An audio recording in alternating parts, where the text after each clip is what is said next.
Because Marjorie don't have to work.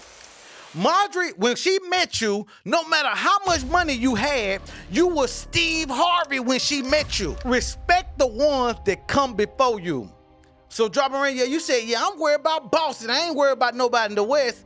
Well, you should have been worried about Go James. That's who you should have been worried about because he sent you back west, Memphis West. Hey, matter of fact, you can go to Key West. We don't care what west you go to. You can go to West Nashville. Yes, sir. Yes, sir. Yes, sir. If you are live, subscribe. Y'all know how I get down. If you're live, subscribe. Welcome, welcome, welcome to another show. We ain't stopping. We gonna keep on going. We gonna keep on doing our thing. Our faith is like up to here, like, you know what I'm saying? Our faith is like, it's really in a good place. Coming into the summer of 2023. Our faith is like in a good place. Man, look, I got a good show today. I got a great show today. I'm gonna be talking about the SEA Awards. I'm nominated. I'm gonna be talking about Steve Harvey. I'm sorry, Steve Harvey. You have done the black community a disservice on this thing of women and taking care of women and all that. So I'm gonna be talking about that. And I'm also gonna be talking a little bit about Don Lemon. So you guys kind of like hang in there with me. First of all, go James. Go James. Man, look. I told y'all in 6. I know Bubba Dub said it, but I said it too. Go James in 6. Man, I know everybody always have this conversation about the best basketball player. I know they say Jordan and all. Look, man, look at what GOAT James has done. GOAT James, I don't care what y'all say. He went to Cleveland with all no names and brought it home. And I'm not even talking about the year he brought it home. I'm just talking about the year that he had no names and he took them to the championship. What I respect about GOAT James is the all-around player. Yeah, Jordan, I respect Jordan. He was the best offensive player that you ever is gonna see. But it's something about GOAT James. When he get on that court, he put a fear in your mind. He put that fear in you. Before you even get on that court, when you hear that you're playing the LA Lakers, when you hear GOAT James is coming to that stage, you know it's a fear. It's a mental thing. It's a mental fear that you know what's gonna happen. So I think about Dylan Brooks. If I got fired on my day off was a person, Dylan Brooks. When you poke, they told you about poking that bear. When you poke that bear gets mad. That bear will bite. And yeah, GOAT James is that bear. And you got bit. But what I don't understand is this. Well, Ja Morant did the same thing. I'ma always say this, and this just being on some real honest stuff, and this just being on some real stuff. I'ma always say, man, respect your elders. Respect the ones that come before you. So dropping around, yeah, you said, yeah, I'm worried about Boston. I ain't worried about nobody in the West. Well, you should have been worried about Go James. That's who you should have been worried about because he sent you back west, Memphis West. Hey, matter of fact, you can go to Key West. We don't care what west you go to. You can go to West Nashville. We don't care what west you go to. But respect the ones that's before you. And that's why I think GOAT James is so great because him coming in the league, he had respect for everybody who he played against. So, man, Steph, we ain't worried about you. We already took game 1. And in 6, we doing y'all in 6, maybe 5. maybe 5. We doing y'all in 6, maybe 5. You know what I'm saying? So shout out to Go James. Shout out to LA. I'm a big LeBron James fan, but I've been with LA since I was a baby. So, you know, LA it is. Los Angeles Lakers it is. And we going to the ship. We going to the ship. What? Y'all remember I forgot that movie. But we going the baseball movie. We going to the ship, man. We'll see y'all in the NBA Finals, whoever that may be. Shout out to Go James, man. And shout out to LA Lakers, man, because I always tell you about that LA. We are dangerous. We are just a dangerous squad. We one of them squads that, like, we'll lay back for about 5 years. We'll do this.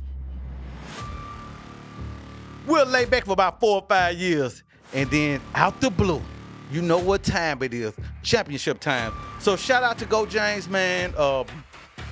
You're my second favorite player. It's Kobe first. I'm a Kobe guy. You're my second favorite player. So, man, keep doing what you do. We rocking with you. We rolling with you. And Go James. And that's what it is. One more thing, man. Let me get a drink.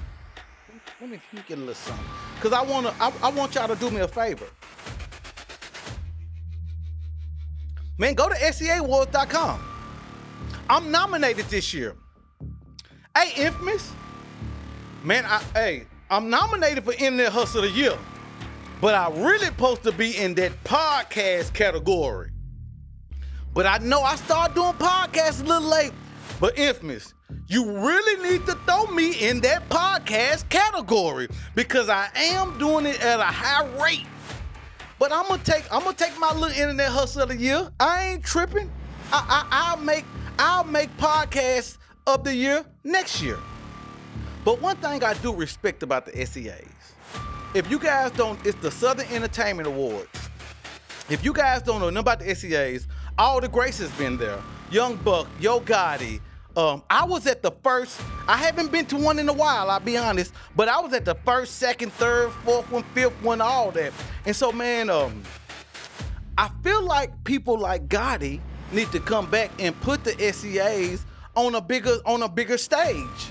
Because the SCAs this is like the 20-year anniversary. They have held it down for 20 years. You know what I'm saying? And I don't even look at SCAs like it's local. I look at it like it's on the big stage because it's not too many award shows that's holding down for 20 years. Yeah, the world might not know about it, but it's really, really big in Tennessee. So shout out to the SCAs. Like I said, Infamous, I'm going to take my little Internet Hustle of the Year if I win or not. But guess what? I really supposed to be in that podcast. You know what I'm saying? So shout out to SCAs again. Thank you guys for nominating me. Thank you guys for seeing me. Because Infamous DM'd me and said, hey, did you know you was nominated? And that's one thing I respect about your work. You can be working so hard and you think people don't notice you, and the whole time they watching. So that's why I always say, stay consistent because people are watching. And it was just a joy to me to know that the SCAs was watching because I've always looked up to the SCAs since I was 20-something, and to be nominated it's super big to me because I never was doing anything to be nominated. I was always the person that was bagging up artists and managing artists and doing all type of stuff, and they was nominated, but I never was doing anything. So again, shout out to the SCAs for nominating me. And y'all, make sure you go to SCA.com and vote for me, Rickiesworld Internet Hustler of the Year. Vote for me. Do that for me, and I appreciate y'all. Man, I wanna talk about something. I wanna talk about Steve Harvey and the conversation about how a man's supposed to treat a woman and how a woman really is not supposed to do anything. And I wanna speak on that situation. First of all, I come from a family tree that the man takes care of everything. Let me get that out the way first. before we go any further, I totally agree about a man taking care of the business, taking care of the bills, taking care of the wife. I came from a granddaddy that worked his ass off. But I came from a poor family. So that's all cool and fine and dandy for the man to take care of the whole house. But we're talking about two different men here. And so one thing I'm gonna say, every man's taste is the woman that he can't afford. Every man's taste is that woman that he know he can't afford. I think about Marjorie. Steve, was your taste that woman you couldn't afford? Because you cannot get no strikes on Marjorie because she came from money. Your whole story, Steve, I love your story. I especially love the story when you was talking about how you was homeless and you used to pull up at these Ritz-Carltons and these hotels and you was taking like a shower inside the bathrooms. I totally respect your story, but one thing I thought about is this. Throughout your whole story, you never said that you had a woman by your side to bag you up to where you was going. I never heard that.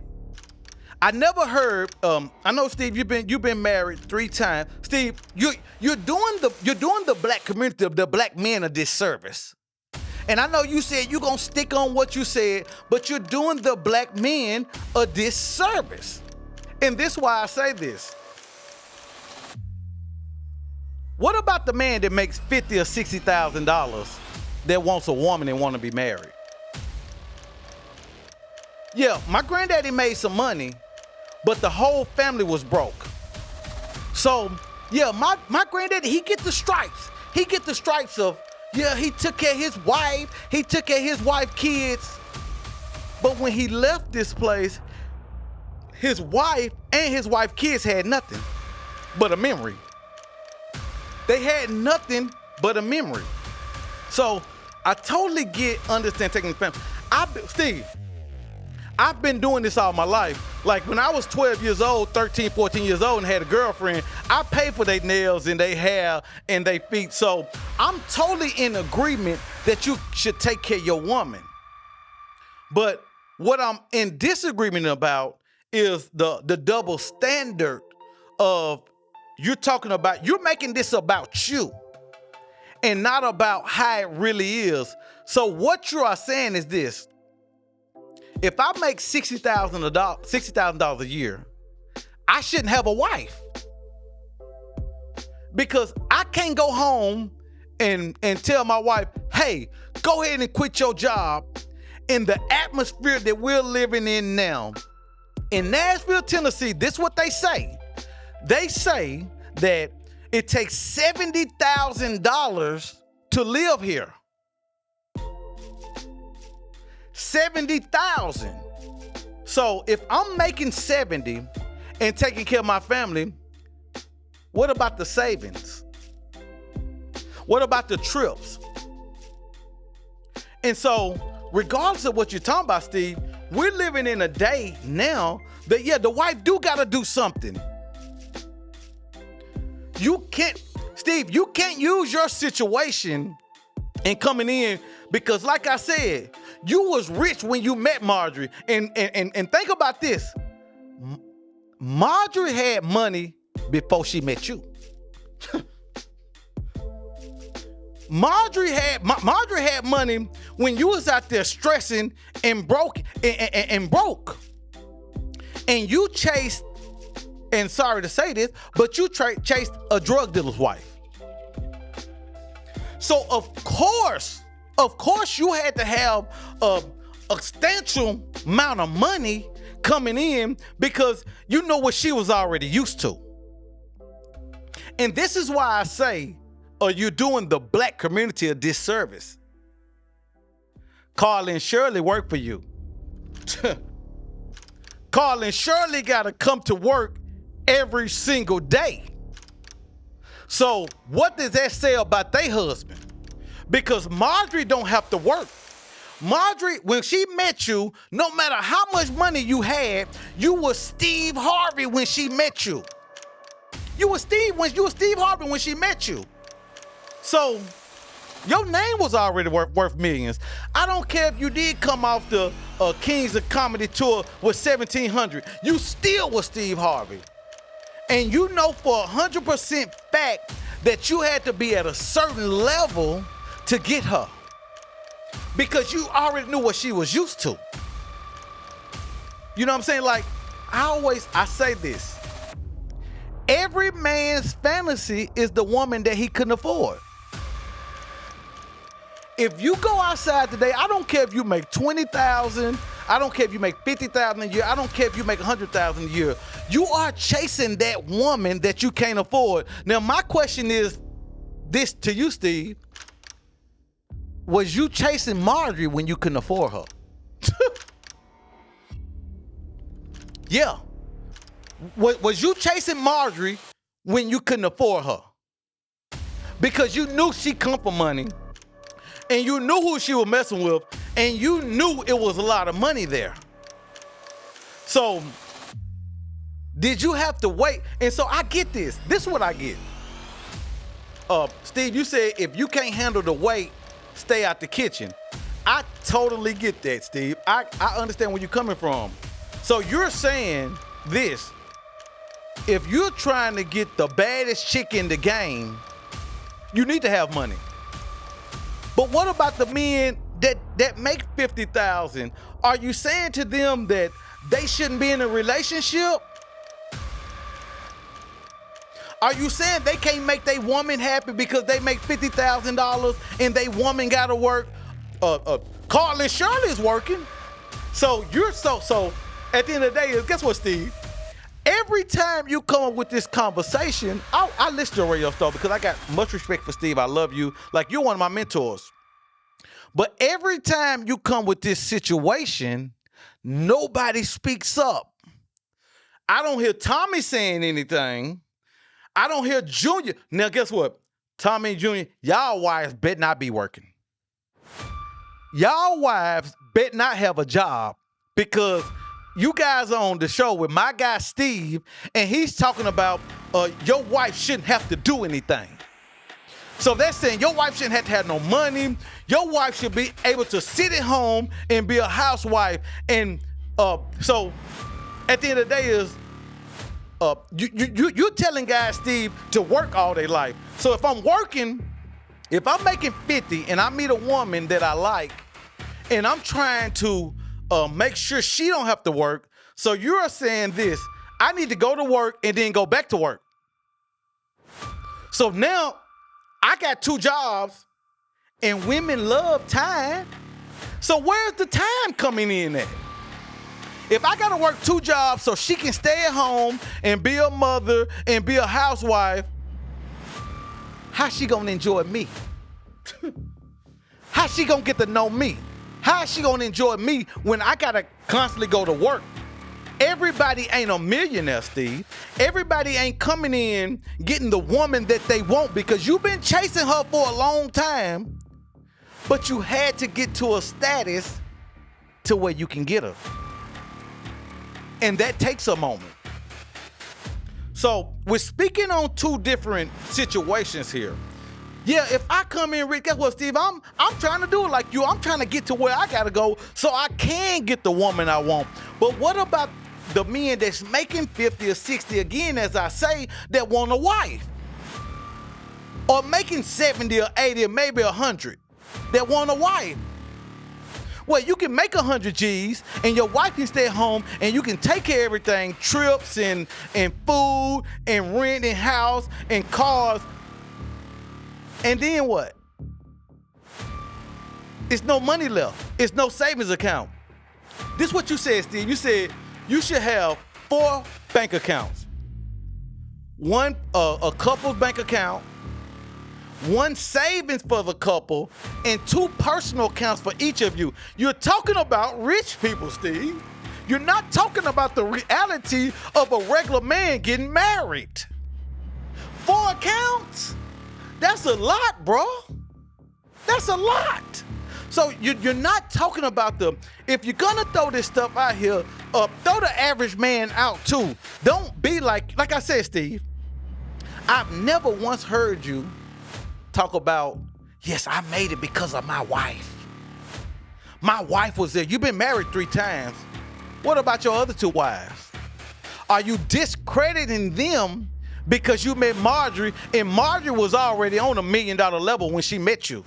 Marjorie have already saw everything that you can introduce her to. You was competing with a drug dealer, like most of them. She was already on the level to where you can bring her in, and you knew she was gonna capitalize off of what you had going on. She made you a double, but she really didn't. You said that, well, a woman will make you a double man. No, she was already on that level. So no, she didn't make you a double man. She added to what you was doing, and she got her stuff off the road on what she was trying to do in fashion and makeup and all this stuff. So she just capitalized off of Marjorie, something she was doing way before you. She already had hustle. So Steve, how many Marjories is out here? Are you saying every man should run into a Marjorie? No, that ain't it. And we got another problem. You were sitting across from a person, Shannon Sharp, that says a black woman can't do nothing for him. Hey, Mr. CLO, Chief Love Officer, ain't that what Shirley called you? Hey, Mr. Chief Love Officer, what you gonna do about Shannon Sharp? The one that said a black woman can't do nothing for him. And he's single. So, and that's why I say I love the interview. I watched it, but it was just a little biased. It was a little biased because you was sitting across from a man that you bragged on. You dress so great. Everything that you say, I've agreed with you, and you be on it. And me, you, and Kendrick Perkins need to do a podcast, but he don't have a woman. In my eyesight, everything is going great for him. Everything is going good. He got his podcast. He on there with Skip Bayless. He worked for ESPN. And why he don't got a woman? Because guess what? You created a new relationship. I saw it. I saw that bond that y'all had. So what are you gonna do for him? So why don't he got a woman? If he got all this money, where he can take care of the business, why don't he got a woman?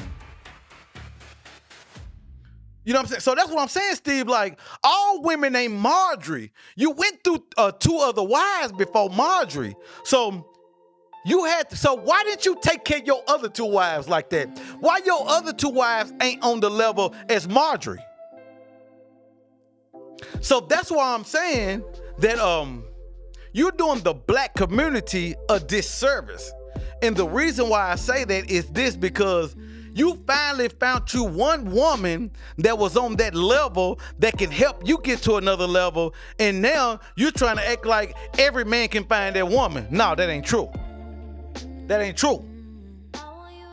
So I'm just waiting to see how this thing with Sharp is going to go, because you got celebrity friends and Marjorie got friends. So when you gonna hook Sharp up? I have to scratch my back. When are you gonna hook Sharp up? That's what I want to know. You know what I'm saying? Because guess what, Steve? Reality of this is this: you was competing with a drug dealer. You was competing with a man who's put Marjorie on another level. A lot of money that she would have never even saw if it wasn't for Jimmy. Yeah. So we're talking about 2 different avenues here. Yeah, Steve, I want to be that guy. I want to be the guy that get myself together, and then I can bring a woman in and she could just live the life that she want to. I want that wife, and I'm going to do that. But speak for the men that only make $50,000 a year. Speak for that, because now the woman gotta work. And now speak for the people that's trying to find a woman and come and trying to come together and make it work. Speak for those people. You know what I'm saying? So I have no problem with the interview. I think the interview was a little biased. I kind of felt like it was friends talking, and I kind of felt like, y'all was agreeing with each other, which is fine with me. I ain't tripping. But Shannon Sharp, you single as hell. Woo! Woo! You don't got no woman. You said a black woman can't do nothing for you. So Steve, what you gonna do? You gonna hook him up? Chief Love Officer, CLO, you gonna hook him up? What you gonna do? Yeah. Yeah. You know what I'm saying? Every woman is not a Marjorie. And every woman is precious. I would take the brokest woman. I don't care what she got. If I'm on my level, if I like her, I'm going to bring her into the fold. And I'm going to say, baby, you don't got to do nothing but just bag me up. Because I understand that a woman was created for a helpmate. But Marjorie was already built before you got her, Steve. Yeah, she was already there. So she couldn't do nothing but upgrade you. But what about the woman that ain't like Marjorie, that ain't into fashion, that ain't smart as Marjorie, that haven't seen all these millions of dollars? What about that woman? Does she deserve to have a man like you? You know what I'm saying? So at the end of the day is all due respect to Steve. But I'm asking you to retract what you said, because you're speaking on a rich man's level. You're speaking on you being rich and you finding a woman and bringing her in and taking care of her. Just so happen you end up getting a person like Marjorie that already was used to everything that you could do for her. She was used to it. You can't introduce nothing new to her. I'm not surprised about Marjorie in fashion and making millions of dollars now, because she was doing that before she met you. And that's all it is. I'm still going to stick on you doing the community a disservice, Steve. You're doing the community, the black community, the black men, because you got these women thinking, oh yeah, your man's supposed to come in and take care of you and your kids and everything, and the woman shouldn't have to do nothing. That ain't true in these days. Maybe in the old days it was true, and it wasn't true back then because we were still living broke. We were still living broke, and when my granddaddy died, we didn't have none but memories. My grandmama might got a little Social Security check or something from him, a little, because she was married, but we didn't have nothing but memories. So it take two. It take two. It take two to get to where you got to go in, unless you are Steve Harvey, you are a famous man, and you coming in with a woman that's already got the knowledge of the game on how to make money. And it ain't that many of them out there. It's a lot of them out there. I know a lot of them here in Nashville. It's a lot of them out there, but it ain't that many out there. So if you're going to be speaking on this situation, don't only talk for the rich man, talk for the poor man too. Because if you make $70,000, $80,000, you are still poor. Middle class gets up into hundreds of thousands of dollars. So I just want to speak on that. And all due respect to Steve, I respect him, and he's one of my mentors, but that ain't it, bro. That ain't it. And I'm gonna move on, because I could go on, but I'm gonna move on. Don Lemon, you still black, bro. You can marry a white man. You can work for this white company. You are still black, bro. And they showed you that you are still black. I always understood this about working for companies. I got put out of school when I was about 12. I got caught with a gun in school. And I was about 12 or 13 in middle school. And I always knew if I went work for a company that I was working for a company. And I talk to O about this all the time, because we all work for companies, and Man, O always say, P, I got to do what I got to do. You know what I'm saying? O, and that's put his business out there. O said, I made 120 last year. And not to put O's business out there, but I'm saying he go to work every day to do what he got to do. And he understand that it's a way that he got to do his job to get his check. And I totally understand that and agree with that. So O ain't going to go in job one day and say, I'm going to do what the hell I want to do today. He's not going to put his finances in jeopardy like that because he got a lovely wife and a beautiful son. And I can say that because it's my nephew. He got a lovely wife and a beautiful son that he got to take care of.